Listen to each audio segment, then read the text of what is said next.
যেটা হয়েছে সেটা খুবই অনভিপ্রেত এবং আমরা কখনোই চাই না বাংলাদেশের স্বাধীনতা এবং সার্বভৌমত্বের প্রতি কোনো আঘাত আসুক। আমরা রাখাইনে কোনো করিডোর দিতে চাই না। বাংলাদেশ যেই স্বাধীনতা অর্জন করেছে 1971 সালে 30 লাখ শহীদের বিনিময়ে, সেই স্বাধীনতা যেন কোনোভাবেই ভুলুণ্ঠিত না হয়, সেই দিকে সকল রাজনৈতিক দলের ঐক্যবদ্ধ হওয়া উচিত। আমরা দেখতে পাচ্ছি যে আমেরিকার সেনারা তারা কক্সবাজারে আমাদেরকে রেস্কিউ ট্রেনিং করাচ্ছে। তারা হঠাৎ করে কক্সবাজারে কেন গেল? সরকার থেকে তো কোনো বিবৃতি আমরা পাইনি।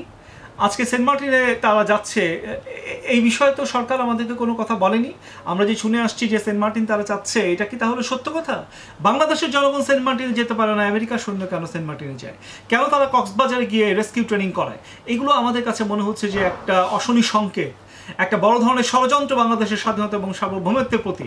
আমরা বলতে চাই সরকার গত 10 মাসে সম্পূর্ণভাবে ব্যর্থ হয়েছে এই রাষ্ট্র পরিচালনা করতে। বাংলাদেশে বিশ্বব্যাংক থেকে শুরু করে IMF থেকে শুরু করে প্রত্যেকটা অর্থ সংস্থা যারা আছে, বড় বড় দাতা সংস্থা, তারা প্রত্যেকেই বাংলাদেশে অর্থ দেওয়া বন্ধ করে দিয়েছে। এটা সরকারের একটা চরম ব্যর্থতা। একইভাবে আজকে শেয়ার বাজারে যে পরিস্থিতি তৈরি হয়েছে, তারা শেয়ার বাজারের প্রতীকী দাফন করে ফেলেছে এই ক্ষুদ্র ব্যবসায়ীরা, ক্ষুদ্র বিনিয়োগকারীরা।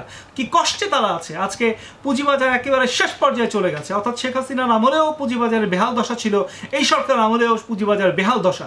আজকে শ্রমিকদের চাকরি নাই। আজকে গার্মেন্টস প্রায় ধ্বংস হয়ে গেছে। গত ঈদের আগে প্রায় 30 লাখ গার্মেন্টস শ্রমিক বেতন বোনাস পায়নি। আজকে এখনো পর্যন্ত গত এপ্রিলের বেতনও পায় নাই এই আমার শ্রমিকরা। আপনার প্রাথমিক শিক্ষকরা বেতন পাচ্ছে না। তাহলে সরকার তো সম্পূর্ণভাবে ব্যর্থ। তারা কি কারণে রাষ্ট্র ক্ষমতায় আছে এবং তারা লেনদি করছে? আমরা বলতে চাই একটা সুষ্ঠু নির্বাচনের মাধ্যমে এই সরকার চলে যাওয়া উচিত। ডক্টর মোহাম্মদ ইউনূস একজন সম্মানী ব্যক্তি, একজন নোবেল লরিয়েট। আমরা চাই তার সম্মান যেন অক্ষুণ্ণ থাকে। আর যদি সময় ক্ষেপণ করা হয় তাহলে তার সম্মান কিন্তু বাংলাদেশের জনগণ আর রাখতে পারবে না। আমরা দেখেছি যে তিনি রাষ্ট্র ক্ষমতায় এসে তার নামে যত মামলা টামলা ছিল সবকিছু চলে গেছে, গায়েব হয়ে গেছে এবং 666 কোটি টাকা মওকুফ হয়ে গেছে। আমরা দেখেছি তার গ্রামীণ ব্যাংক 2030 সাল পর্যন্ত কর থেকে মুক্ত হয়ে গেছে। তিনি বিভিন্ন ব্যবসা বাণিজ্যের সাথে সম্পৃক্ত হয়ে যাচ্ছেন। তো এই ব্যবসা বাণিজ্য করার জন্য তো রাষ্ট্র ক্ষমতায় আপনি বসেন নাই। আপনাকে রাষ্ট্র ক্ষমতায় ডেকে নিয়ে আসা হয়েছে এই দেশের জনগণকে একটা সম্মিলিতভাবে এই বাংলাদেশকে বিনির্মাণ করার জন্য। কিন্তু সেই জায়গা থেকে আপনি অনেক দূরে সরে গেছেন। আমরা আপনার প্রতি সম্মান রাখতে চাই।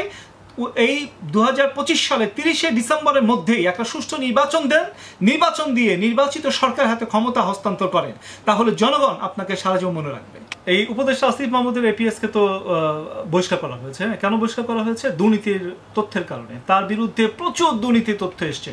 তাহলে তার APS যদি এত টাকা দুর্নীতি করে, তাহলে তার বিরুদ্ধেও তো এই ধরনের এলিগেশন দাঁড় হতে পারে।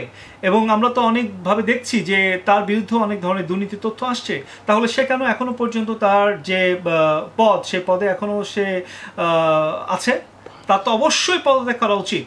এবং সে যদি পদত্যাগ না করে, সরকারের উচিত তাকে এই পদ থেকে সরিয়ে দেওয়া। কারণ ছাত্র প্রতিনিধি হিসেবে আপনি এখানে উপস্থিত থাকবেন, সরকারের একটা মন্ত্রী পদমর্যাদায় বসে থাকবেন, আর হচ্ছে আপনি দুর্নীতির সাথে সম্পৃক্ত থাকবেন। আপনার APS শত শত কোটি টাকা দুর্নীতির অভিযুক্ত হয়ে তাকে বরখাস্ত করা হবে, আর আপনি কেন বসে থাকবেন? ঠিক তেমনি মাহফুজকেও আমরা বলবো যে তাকেও তার পদ থেকে সরিয়ে দেওয়া হোক।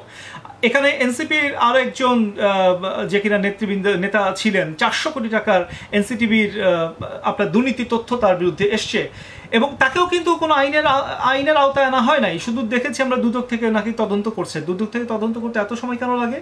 অন্যান্যদের বিরুদ্ধে তো দ্রুত তাদেরকে অ্যারেস্ট করা হয় যদি কোনো দুর্নীতি তথ্য পাওয়া যায়। তাহলে এনসিপির যারা নেতারা দুর্নীতির সাথে সম্পৃক্ত আছে তাদেরকে কেন আপনার এখনো পর্যন্ত গ্রেফতার করা হচ্ছে না? তাদের গ্রেফতার করা হোক এবং আমরা দাবি করছি এবং সুষ্ঠু তদন্ত যেন হয়।